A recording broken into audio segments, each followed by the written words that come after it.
Jack here to call the meeting to order, but well, welcome everybody. I'm Joanna, Kline. For those of you who don't know me, I think probably everybody's been here these previous weeks. I'm happy to be back here for week 3 out of 4 of our Ecclesiastes series. We're going to be talking about time today, so let's pray together. God, thank you for bringing us together on this beautiful morning. You've created us to be people who live within time, and you've ordered time in a particular way.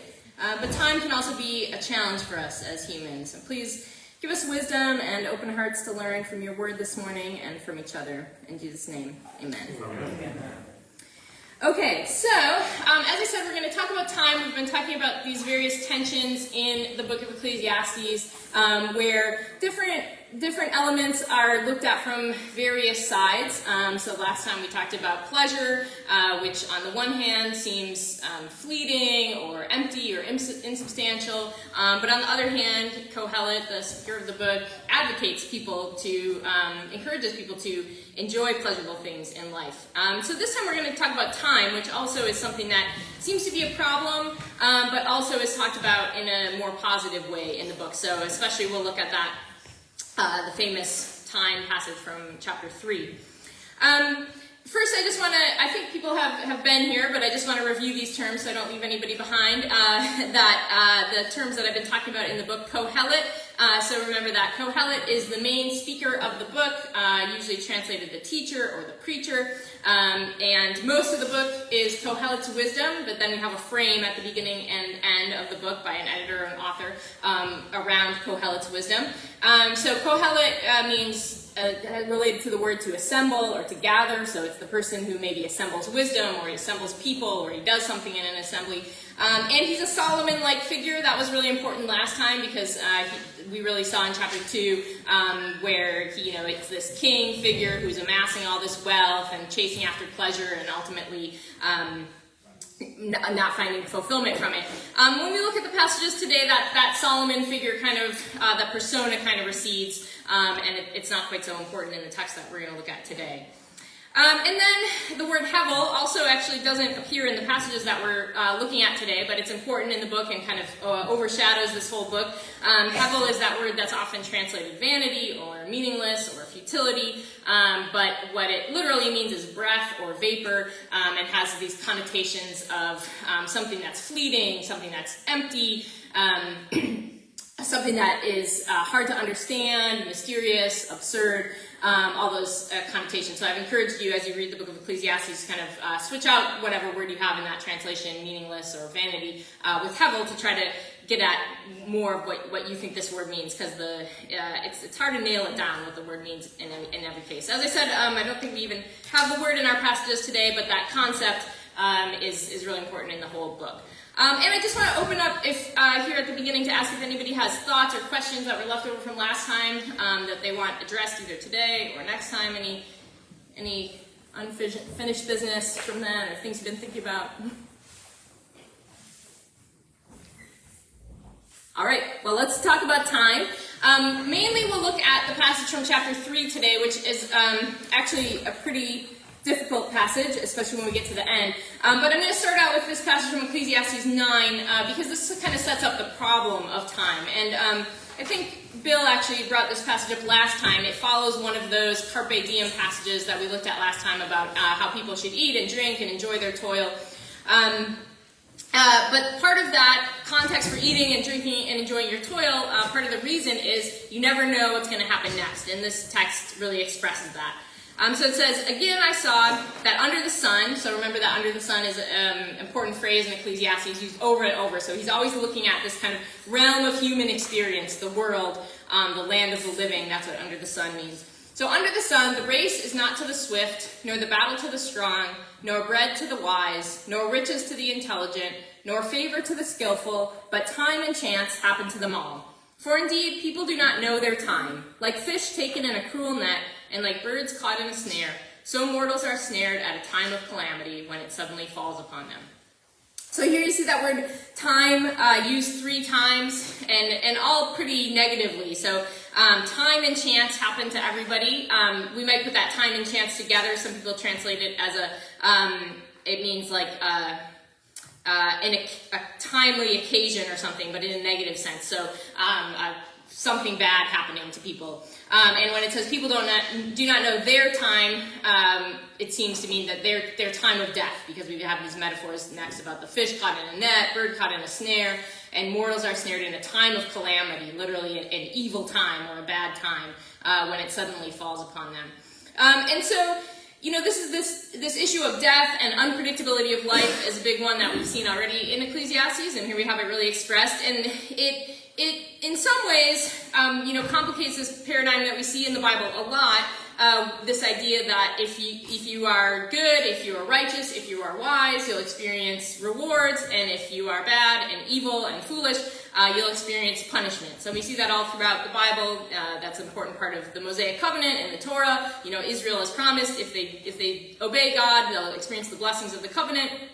If they disobey God, they'll experience the covenant curses. We see it, in the book of Psalms, the person right at the beginnings, the person who's righteous is going to be like a tree planted by streams of water, but the wicked are going to be blown away like chaff. All throughout the book of Proverbs, we see this kind of paradigm too. So, for example, Proverbs 10:3 says, the Lord does not let the righteous go hungry, but he thwarts the craving of the wicked. So the righteous aren't going to go hungry, but the wicked are. But here Kohelet says, even if you're wise, you don't necessarily, you might go hungry. And elsewhere in the Bible too, it's recognized that this paradigm, if you're good and righteous, you'll experience reward. If you're bad, you'll experience punishment. It doesn't always hold in every situation. And Kohelet is wrestling with that idea here. And it's not that there's no advantage, I think, for him at all to being swift or strong or wise or intelligent or skillful. Sometimes in the book he does talk about the positive nature of those things and how it's better to be wise than foolish, for example. But he's still troubled by this idea that it's no guarantee. You might be able to live better for the most part if you're wise, but really time and chance happen to everybody, and death is a great leveler. And even outside of death, just the unpredictability of life means that, even if you're intelligent, you might not be rich. Even if you're skillful, you might not find favor. So this is kind of the problem, and we see time as this repeated problem here in this passage. Then, as I said, we're going to spend more time on this passage from Ecclesiastes 3. Here we see a kind of, in some senses, more positive view of time and the ordering of time, and we get God in the picture. But it's also kind of mixed bag here.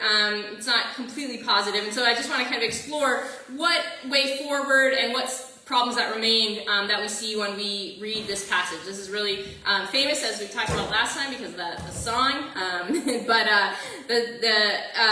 So many of you may know this passage, but there's a lot to this passage. And as I said, there's a lot of difficulties in it, especially when we get to the end. There's a lot of textual difficulties, which we won't have time to unpack them all. But it can be kind of a tougher passage than it seems at the outset. We're also going to take, I hope, a brief look at some rabbinic commentary on this passage, just for fun, because last time we kind of went back in time to some texts, written before Ecclesiastes, some ancient Near Eastern texts. So now we're going to go forward a little bit and look at some interpretation that I just think is very fun. This made this series of time to give birth, time to die, time to plant, time to uproot. It may have been a poem or a text that already existed that Kohelet took over. It kind of has the look of something that was around, and making lists like this was very common in the ancient Near East, and in Egypt they liked lists of times, lists of nouns, lists of names. List making, catalog making is a big thing, and maybe part of scribal training and stuff like that. So it's not clear if Kohelet is the originator of this little poem, but he certainly takes it over for his own purposes, or perhaps wrote it himself. And people debate a lot if there's a strict structure to this. We obviously have a series of pairs that you can see here, pairs of things. They're in some ways kind of antithetical, or they're in tension with each other, or they're opposite in some way, but they're not all exact opposites. You can see that as I'll read through. They seem to be in kind of somewhat negative and positive pairs with each other, a negative thing and a positive thing. By negative, I don't mean that it should be avoided altogether, because the whole point of the poem is that there are times for all these things. So it doesn't mean that something is necessarily supposed to be completely avoided. But there are some that are obviously more negative or more unpleasant. So I'm going to read this, and I want you to note, either with a pen or in your mind, which elements you see as positive, write a little plus or something, and which you see as negative as I go through it. Some of them are very obvious, but then we run into trouble with some of them, and so we'll talk through this. So I'll read through the first part, the poem, and then we'll talk through what we see as negative or positive, and try to see if there is some kind of structure here to this poem. All right, for everything there is a season, and a time for every matter under heaven. A time to give birth, and a time to die. I'll pause here. A lot of the translations say a time to be born, and that may be what this means. A time to give birth is more literal. It's an active, there would be a way to make this a passive thing that says it's a time to be born. But people debate what the force of it is. It would be a nicer pair with being born and dying, but it doesn't necessarily have to apply to the same person. This could be about giving birth. I like giving birth as somebody who's given birth. I like that time to give birth. So, but it could be a time to be born. All right, a time to give birth and a time to die. A time to plant and a time to pluck up what is planted. It's really like uproot, not harvest. A time to kill and a time to heal. A time to break down and a time to build up. A time to weep and a time to laugh. A time to mourn and a time to dance. A time to throw away stones and a time to gather stones together.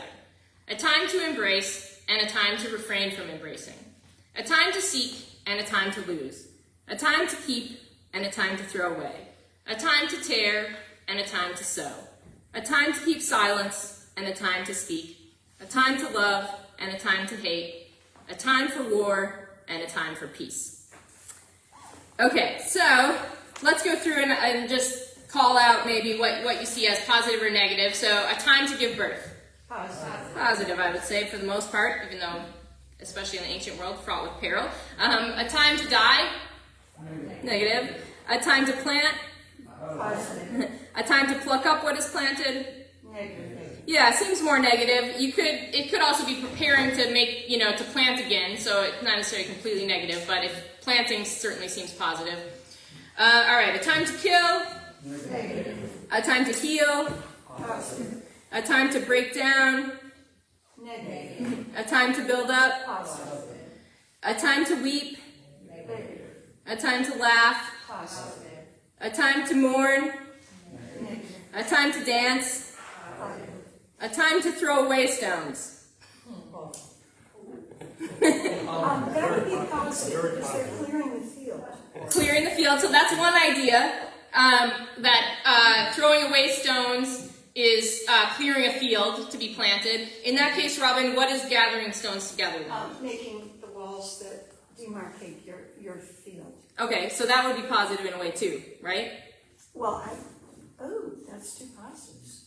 It doesn't necessarily, we don't have to find these all as negative and positive. Maybe they're not all negative and positive. Well, the fields are just covered with stones. It's a very stony land. And to grow anything, it's not like the Midwest where it's just all this glacial and soil. They had to work painstakingly to clear the fields and then build up terraced walls to make it level. So that is a common interpretation, and it certainly might be that. I still think it's not totally clear if they're meant to be positive or negative. Yeah. Does the Jewish custom today of gathering stones on the tomb of a loved one have any origins in this period? That is a good question. I can look that up, but I doubt it. Because people, as far as I know, people were buried and then their bones were dug up and put in like a box in a kind of tomb cave kind of thing. So it's kind of different thing. Anybody, Jonathan, do you have any idea about that? I doubt it goes back that far. I have an observation on another text here. A time to keep and a time to throw away. That In many marriages, that is the case. If you have one keeper and one throwaway. Yeah, and maybe they're both positive in their own way. Becky? Could be throwing stones away and gathering stones be referring to violence or war? Yes, that's another interpretation. So one interpretation is, and we see this actually in one time in Kings, the book of Kings, that people throw stones on a field so that to make it harder to plant. So throwing stones could be, and we do have, stuff about killing and war. So we do have something that could be a destructive act, whereas gathering stones possibly could be that idea of clearing them to plant the field. That the throwing. And there was also women were stoned for adultery. Yeah, that's I haven't thought about that one. I'm thinking time to throw away stones, throw away negative thoughts. Mm-hmm. So get rid of like the bad thing. So in a kind of metaphorical sense, yeah. There's another rabbinic interpretation that I didn't include here. We'll look at this. That this has to do with sexual activities and throwing away. It's a euphemism. Throwing away stones. It says the time is when your wife is clean. You can do that and gather stones. That means like sexual continence. But and other people have interpreted it that way, but probably not. That doesn't really seem to be a biblical euphemism. So this one is more tough. I think it does seem to have to do probably with agriculture. One question is, does it also have to do with warfare? And I'm not sure if we can really positive or negative this one very well. All right, what about a time to embrace?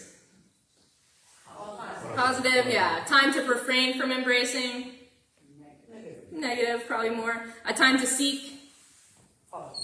Yeah. Time to lose?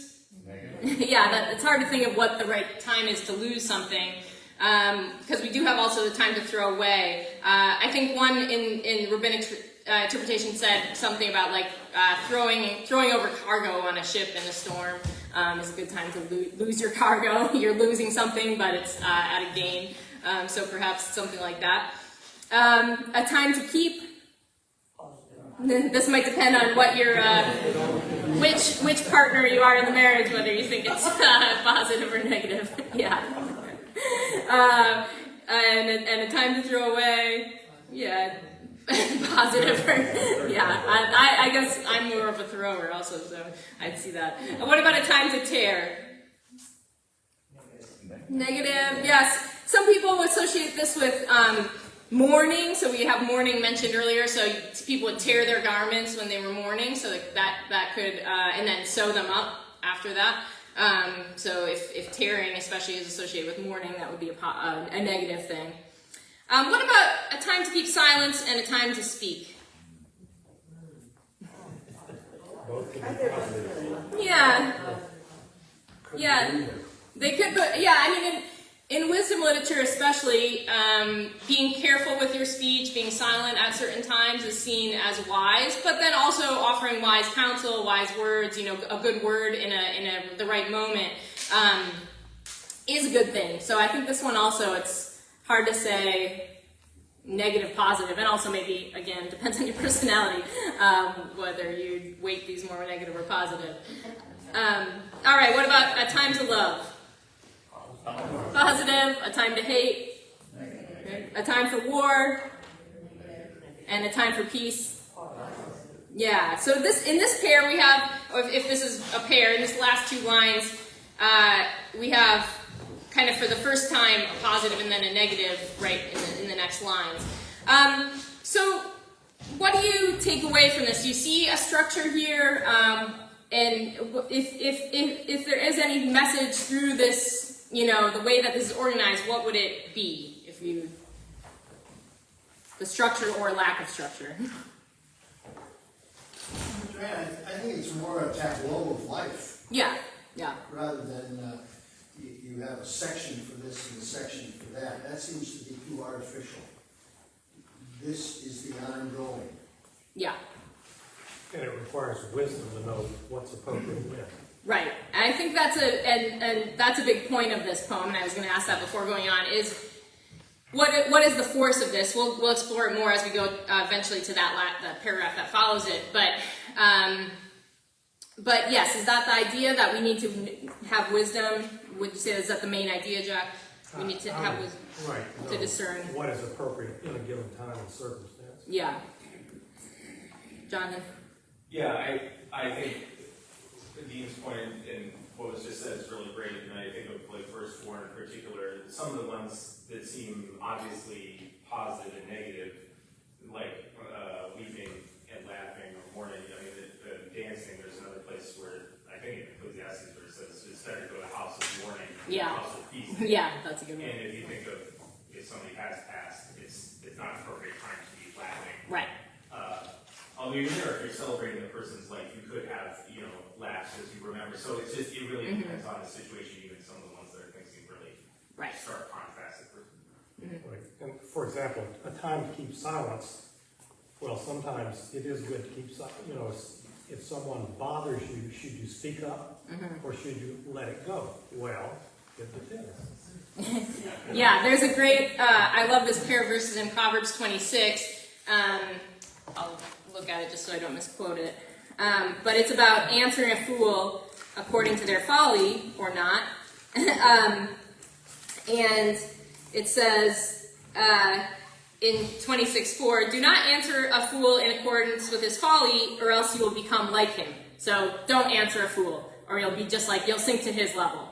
Then the next verse says, answer a fool according to his folly or he'll think he's wise. He'll be wise in his own eyes. So it's the exact opposite piece of advice right next to each other, which forces you to think, what does that mean? And seems to be the issue of when should you answer, that's wisdom, right? When should you answer a fool according to his folly, so he's not wise in his own eyes? I see something like a racist joke or something as an occasion to answer a fool.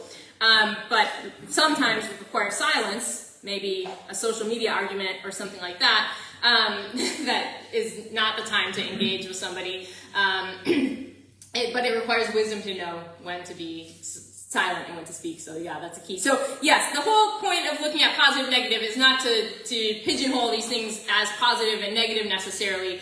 It's to because some of them obviously are, but then some of them are complicated, and like you said, all of them are positive in a certain context, you could say.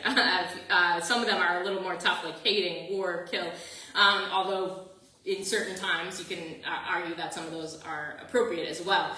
So then perhaps the kind of the problems in the structure, the not quite structure of this is part of the message that, if we had, say, lined up negative, lined up positive pairs all the way through, you'd have a more structured sense of like time and order. As it is, you have a certain sense of order here in this poem, I think, from the structure of it, from the pairs, but you can't quite grasp exactly an order. And I think especially as Kohel goes on in this paragraph talking, what he'll talk about to come, is that humans can't always grasp what are the appropriate times, and there's some limitations in figuring out the times, but it is important to try to do it, and that does seem to be one of the main points of this poem.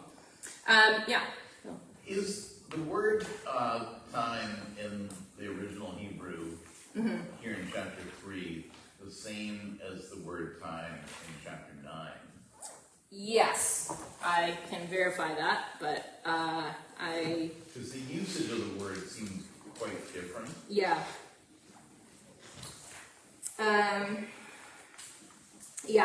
So the word, it's this word 8. It's the same in all three usages, all three verses in chapter 9. I'm pretty sure. Yep. And then there's two words for time at the first Ecclesiastes 3:1, the one translated season, and then the one translated time. But the one translated time is consistent, the same word in chapter 9. Becky said something about women were stoned. Well, men were adulterers were Yeah, stoned that's too, true. so it was gender equal. But I thought it was really interesting, if it's true that it means a time to give birth, it starts out with something that only women can do. Yeah. Which, really? Wow. Yeah. So it puts them at the top of the pile here as first is really good. I mean, something that only women can do is right off the bat. Yeah, that's kind of why I left that. I should put that transition. Well, just a quick observation about Ecclesiastes 9 and the phrase, time and chance Yeah. happen to them all. As I've thought about this, concluded that there is in Scripture and in real life both the principle of covenant regularity, springtime and harvest and so forth. But I think that God has built into the creation an element of randomness. Okay, it's not just a result of the fall, and that randomness is sort of a check against a pharisaical attitude that, well, if you do all these 10 things, you'll be rich, you'll be happy, you'll never get depressed, and all of your children will turn out right if you do these things. And no, but the random factor says, well, are you going to love God for God's own sake? And things are not, when it all falls apart. Will you still love God? Yeah, it reminds you of Job, and and especially at the end of Job when God talks about these creatures, Behemoth and Leviathan, and people debate what the main point of that is. But God, the creatures don't really seem to be evil. God's delighting in them. They're super powerful and scary to humans, and kind of element of chaos even in God's good creation. That it reminds me of what you said. Or is it perceived chaos? There's in my annotation here, there's a reference to 1 Kings 22, when at random, an archer picks up his bow and sends an arrow between two pieces of armor into the chest of the king. Yeah. I wonder if part of what Kohelet is pointing to is the limitations of our vision. Yeah. That there may be a sovereign order beyond what we can perceive. Yeah. Yeah. I think he is, yes, and especially as we go on, and we'll talk about this and when we get to that last paragraph. Yes, that there is an order that God has, and I think that's a positive thing. But the negative part, I think, for him is the ability of humans not to be the way that humans can't quite grasp what that order is. So we'll go there. I want to just look at the Midrash that's on the other page for a minute before we go on. So, like I said, this is kind of just for fun. It's a little bonus. I love reading Midrash. So, like I said, last time we went farther back into history, looked at ancient Near East. Now we're going into our era and into some commentary. And if you've never read Midrash, it's rabbinic commentary, so Jewish commentary on scripture, but it is done in a very different way for the most part, from how we would interpret scripture.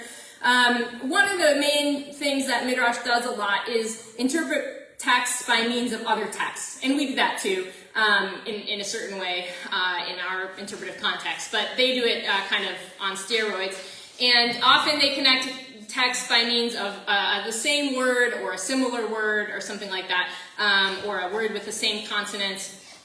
They'll connect it to another text. So this collection is a collection of interpretations of Kohelet, of Ecclesiastes, probably compiled around the 6th to 8th centuries, but probably, as most rabbinic midrash collections, it probably has earlier traditions. So the rabbinic period started sometime after the destruction of the temple in the 1st century, so 2nd century, 3rd century.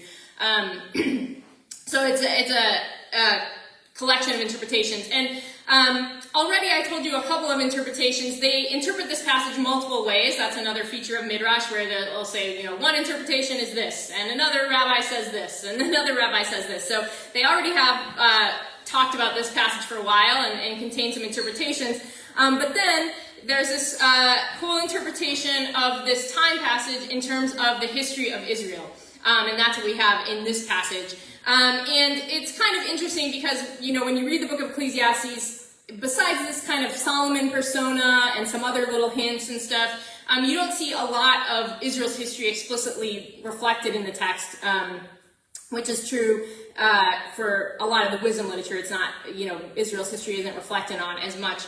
But in this interpretation, this Rabbi Joshua explains all of these items in the list by associating them with a biblical text. I didn't put the whole thing on here. I only went up to gathering stones. But let's look at a couple of these and see what he's doing here. And I'll just say off the bat that this is not, I don't think they're interpreting really according to the author's intention, but it's still kind of cool. So it says, Rabbi Joshua of Sikmin expounded the text in connection with Israel. So they tell you right off the bat what he's doing. A time to be born and a time to die. So the text that they're interpreting is in italics. The Holy One, blessed be he, said, in a brief space of time I caused your children to give birth. For it is written, and then this text from Ezekiel, as for your birth on the day you were born.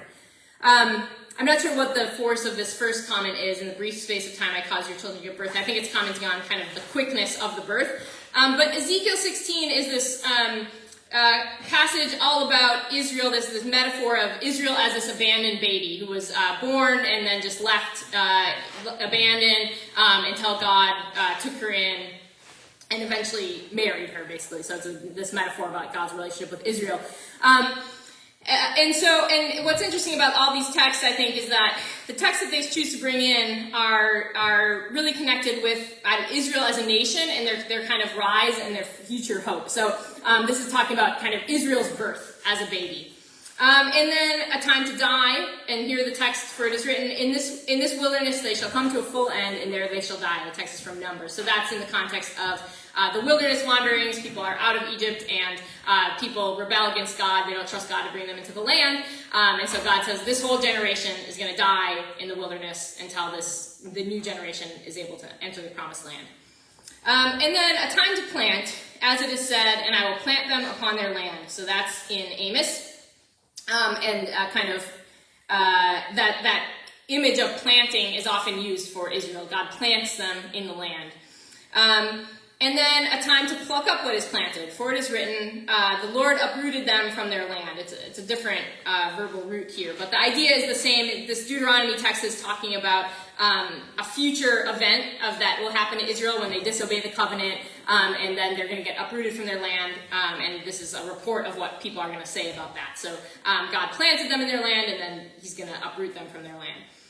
And then a time to kill. The text that they use for this one is Lamentations 2. He has killed all those in whom he took pride. So Lamentations is a book all about the destruction of Jerusalem, and people are crying out in these laments about the way that God has brought destruction on Jerusalem through the Babylonians. So that's talking about God actually killing his own people whom he had taken pride in. And then a time to heal. For it is written, I'm going to bring Jerusalem recovery and healing. That's a promise given by God through Jeremiah. So talking about a future restoration after this time of the fall, which is Jeremiah lived through, and a time when God's going to bring healing to them after he killed them. And then a time to break down. I put the root here because they use the same root here, but it's not evident in translation. A time to break down, for it is written, through the breaches in the wall you shall leave. So another Amos text. And the word for breaches is like breaking, broken parts. So it's the same word that's used. So Amos is talking about a time of future destruction for Israel. So you're going to leave through the breaches of the wall and go into exile.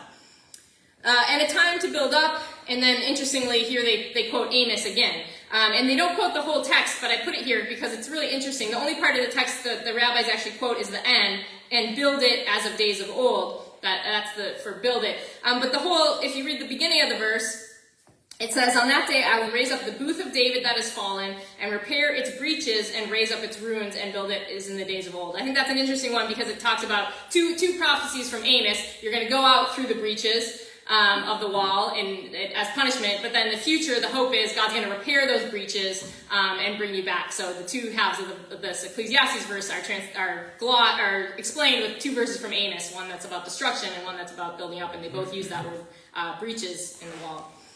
And a time to weep, for it is written, she weeps bitterly in the night. This is Lamentations again. This is the metaphor is of Jerusalem as a woman weeping because of the destruction. And a time to laugh. For it is written, then our mouth was filled with laughter.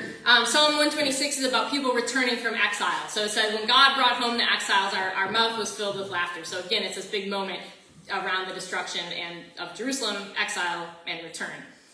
And a time to mourn, for it is written, on that day the Lord God of hosts called for weeping and mourning. Interesting in this text, Isaiah 22, it says God is calling for mourning because there's this impending destruction.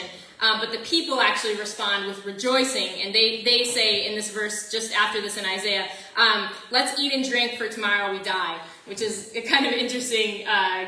It's bad in the context of Isaiah, because they should be mourning and they're rejoicing, but it kind of sounds similar to some of the advice in Ecclesiastes of eating and drinking in light of mortality. And a time to dance, for it is written, and the streets of the city shall be full of boys and girls playing in its streets. This is from Zechariah. I'm not sure why they chose this verse, because it doesn't, it seems to be connecting dancing and playing. The root is different, the word is different, but it's this beautiful picture in Zechariah of this future restoration of Jerusalem, where there's going to be old men and women in the streets, there's going to be young people playing in the streets, and it's so it's this also, like many of these texts, focus on kind of the future hope for God restoring Jerusalem. And then a time to throw away stones, for it is written, the sacred stones are scattered at every street corner. That's from Lamentations again, about the destruction of Jerusalem. And then a time to gather stones together, for it is written, see, I am laying in Zion a foundation stone. So another promise of future restoration for Jerusalem, and they all use stone, the stones in throughout this. That text in Isaiah is actually quoted in 1 Peter, applied to Jesus as the cornerstone.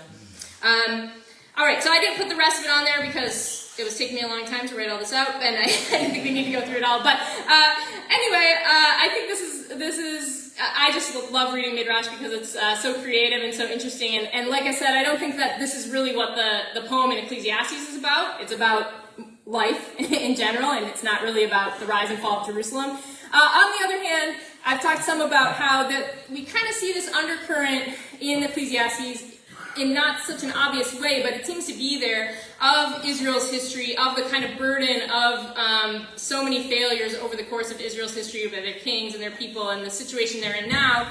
Probably it was written in the post-exilic period, so they're under foreign rule, and so there is this kind of perhaps undercurrent of Israel's history and all the difficulties that they've gone through in the history. So in that sense, I think that this rabbinic interpretation, maybe is in the spirit, bringing out some of that spirit of Ecclesiastes, even though, like I said, I don't really think that the poem about the times is about Israel. And as I said, also in this rabbinic interpretation, they have other interpretations of it that don't have to do with the history of Israel. But any questions or comments on this? Yeah, Jeff?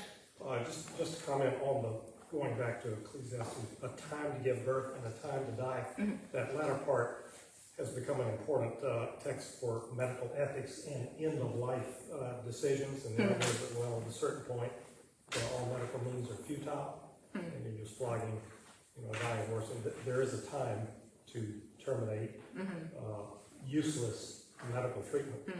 And even the Midrashic commentary here, I think, reminds me that or at least I usually have read the Ecclesiastes 3 as in an individual and maybe family context, but I think that it also can apply to a nation, or also maybe to a local church. You might say, is there a time to give birth to some new programs? Is there a time to let them die and do something? Yeah, that's a great point. Jonathan? Yeah, I loved hearing the Midrash, and it also made me think of something I'd never thought of before, that since they were connecting with text where God is the actor, not people, and that is so kind of mind-blowing, because I've always thought of this as, this is always people doing these actions, right.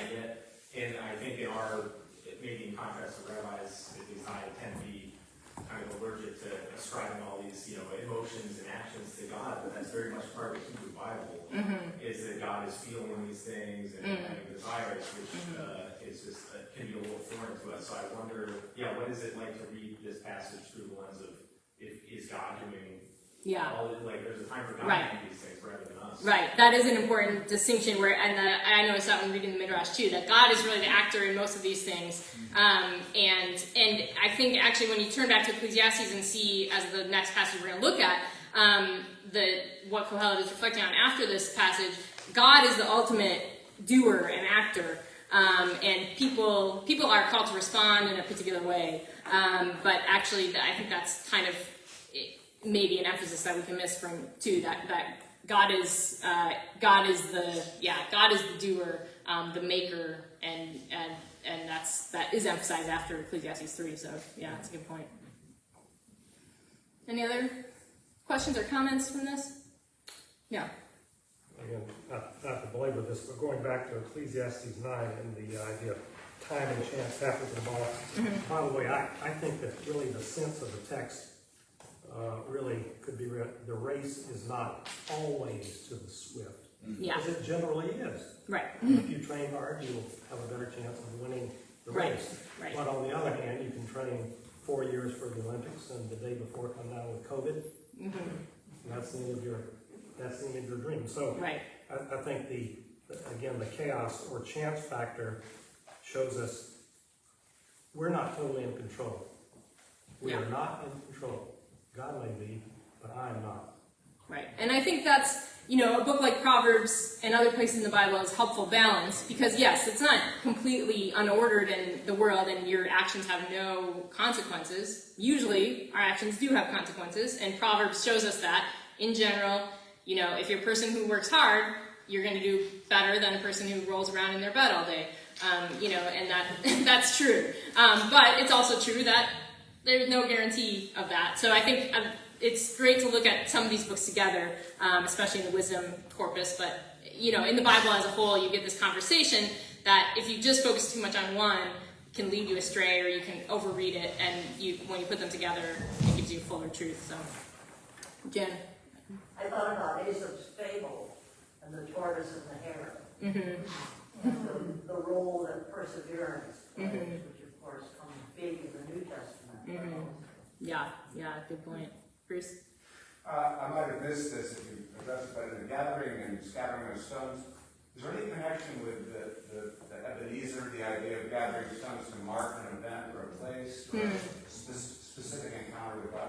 Yeah, that's a really good point. I didn't think of that, but you're right that, and maybe this is the precursor perhaps to the putting stones on graves, is piling up stones as a monument, which is used in that Ebenezer event in Samuel, and also other places, when Israel crosses the Jordan, they make a pile of stones. And I think people don't often draw that connection with this passage, but that is interesting, especially with regard to the role of memory in Ecclesiastes and things like that.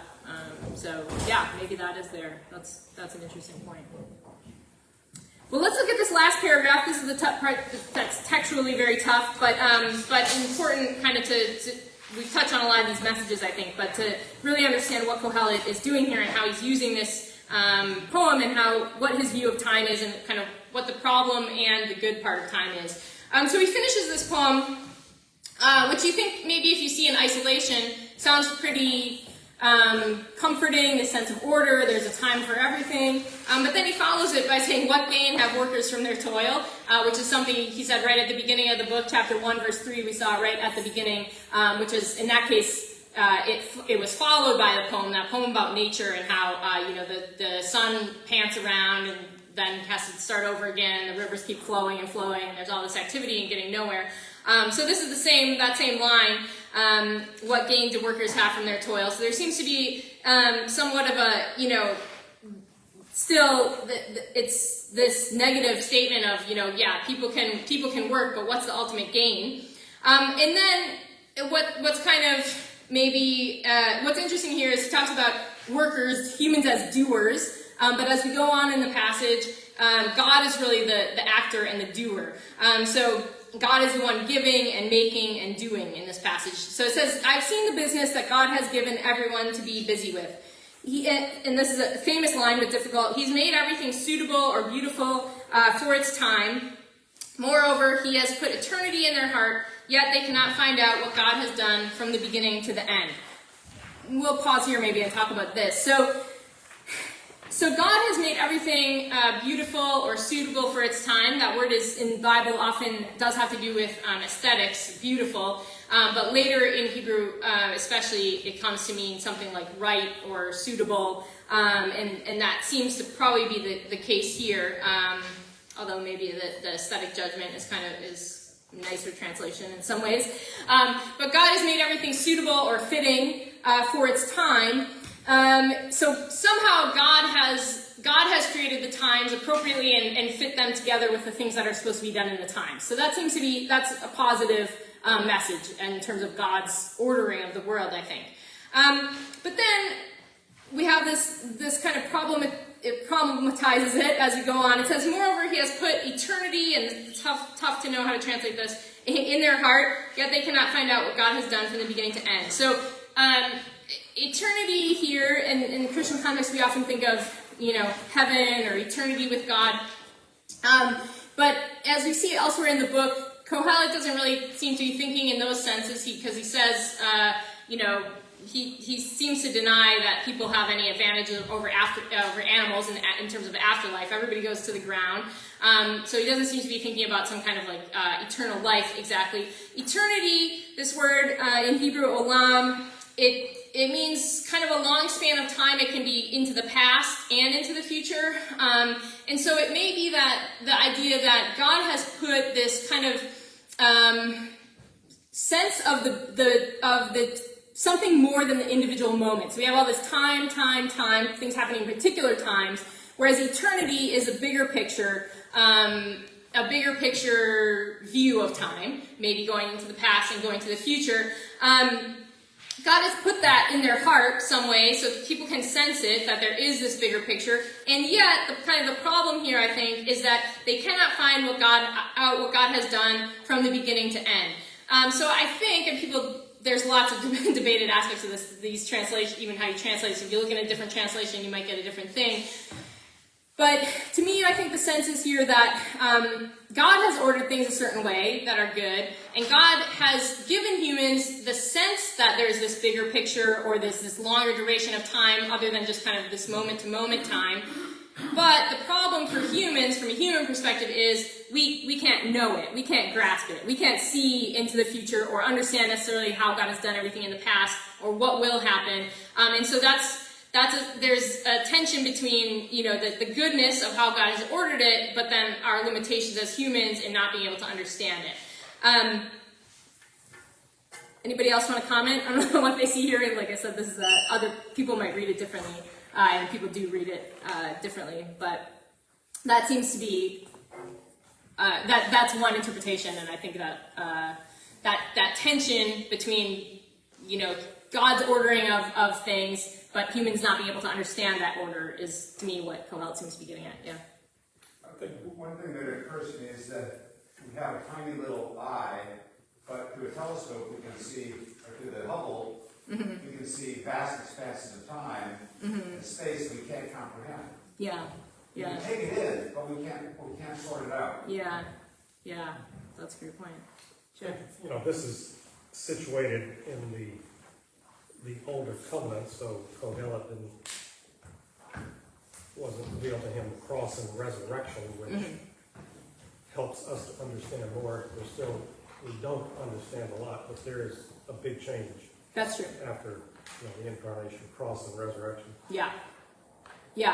I mean, I do think that's true. As Christians, we can understand more of God's plan because we have had more revealed to us, and so that's certainly true. So some of the things that he's struggling with, we might have some answers to. On the other hand, I think we still live in this liminal time between Christ's first coming and second coming, and we still don't have all the answers or understand God's timing, we still look around the world and get upset at evil and things, suffering in the world, I think, even though we have more answers and more understanding than Kohelet. I think that's true. Were you going to say something wrong? Jonathan? I'm remembering an idiom, I can't remember if it's biblical or kind of this ancient Near East, but where the past, we tend to think of the future being in front of us and the past is behind, but it's the reverse, where the past is in front of you because you can actually, to some degree, see what's happened. Yeah. And the future's behind you, it's like you cannot see it. And it's interesting to think, we have so many historical data these days and access to so much information, it can be easy to think to fall into the trap of, well, we basically have the contours of what's happened in the past, but the future is unknown. But it's kind of like that for the past too. It's like you said, we're in this slice, and like Bruce said, you can see a lot, you can take it in, but you can't really comprehend. Even though we have a lot of historical analysis, we're still ignorant and confused about a lot of things, especially the further back that you get. Yeah. Joanna, can you speak about verse 11, which in the ESV says he has made everything beautiful in its time. Here, New RSV, everything's suitable for its time. What do you make of those two translations and the differences between them?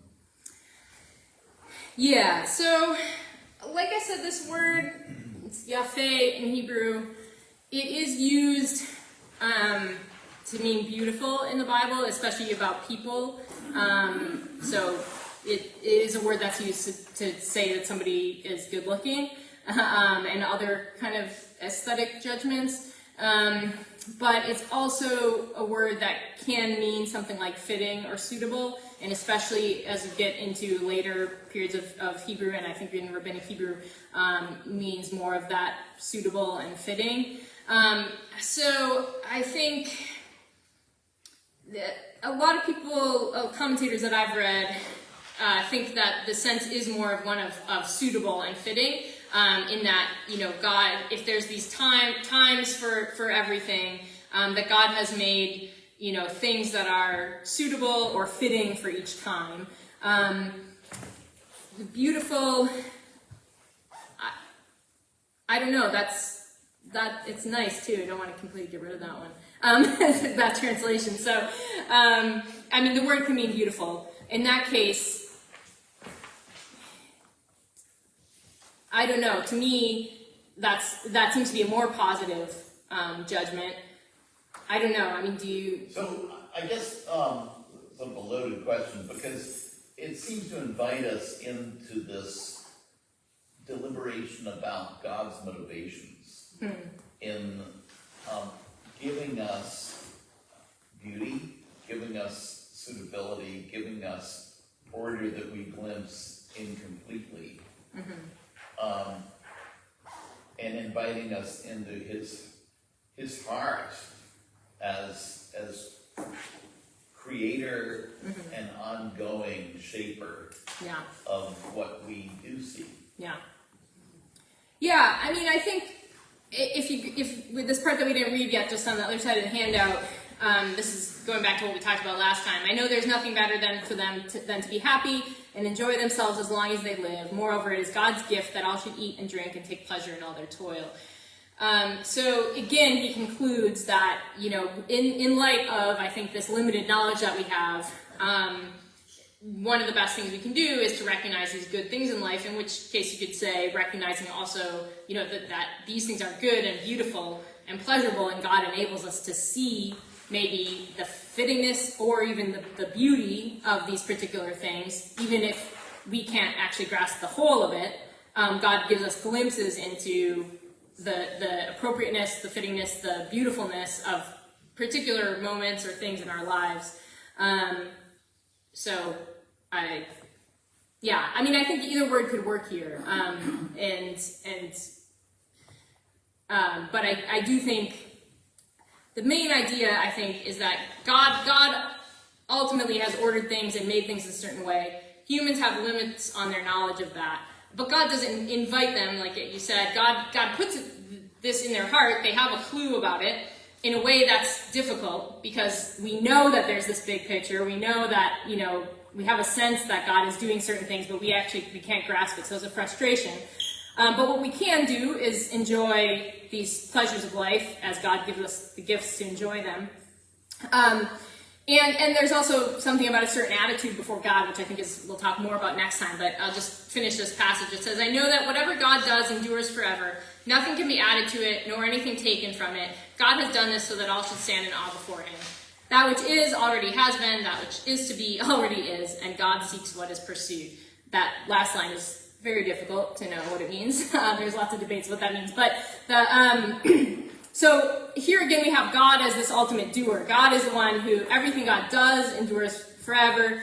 We have human toil that has kind of a certain benefit for Kohelet, but also he struggles with what is the ultimate benefit. So people as doers have all these limitations, but God as a doer doesn't have those limitations. So everything God does endures forever. Nothing can be added or taken away from it. And the appropriate response seems to be here that people should stand in awe of God. So understand their place as limited human creatures in the face of God's work. And then he returns to this theme that talked about, first chapter of the book. Everything that has been will be again. That which to be already is. So there's nothing new under the sun. God seeks what is pursued might mean God brings back what has gone away. So this enduring cycle.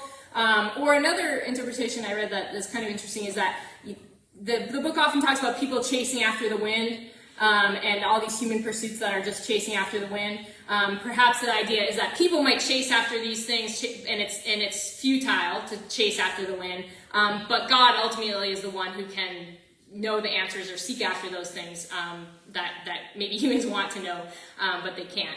I'm not sure how to parse that, the details of that one. But yeah. Just one other comment on the phrase "everything suitable for its time." It strikes me that this is a reminder that what is suitable at one stage of life may not be suitable at another time. And you will get, for example, you may need a bigger house when you have 3, 4, 5 kids than when you're 70 years old. It's time to downsize. Or you may have certain investments that might be suitable now. Well, times change; they're not suitable now. So to not get locked in to freeze dry your present suitability. Yeah. Okay. I keep thinking about catechesis and the plan of God that we present to kids, and their excitement when they begin to see just a piece of the sleep of history, and to participate in that excitement, is really wonderful. And so I'm just thinking about your choice of the theme tension. And I don't think, because we're not promised to know everything until eternity. And I think that we are thus in that tension where we're caught in the knowing and the not knowing. Yeah. We get the excitement, but it will be not. Right. And when God gives us an insight into that is a gift, I think. And that's something that we can have and celebrate. Yeah. Other comments or questions? I know we're at time. So Joanna, here's a provocative thing. Okay. Here we have Koheleth dealing with time seasonally. It's an agrarian approach. We have sun, moon, all of that. Now we have smart projects. Digitized time. How does this address the 21st century in terms of time? Yeah, I mean, I think it almost, we have more of a sense of control, I think, over time now, because we time everything down to the minute. Lately, my daughter Taya, who's 6, has been obsessed with time. She found this watch, and she's just, every minute, she's like, now it's 8:34, now it's 8:35. On the way to church, she was telling us the time, and we were discussing AM and PM, and I think it's helpful for her because she's a person who feels like, I think a lot is out of her control, and so when she knows the time, and we can tell her, we have this much time to go, or whatever, that's helpful to her.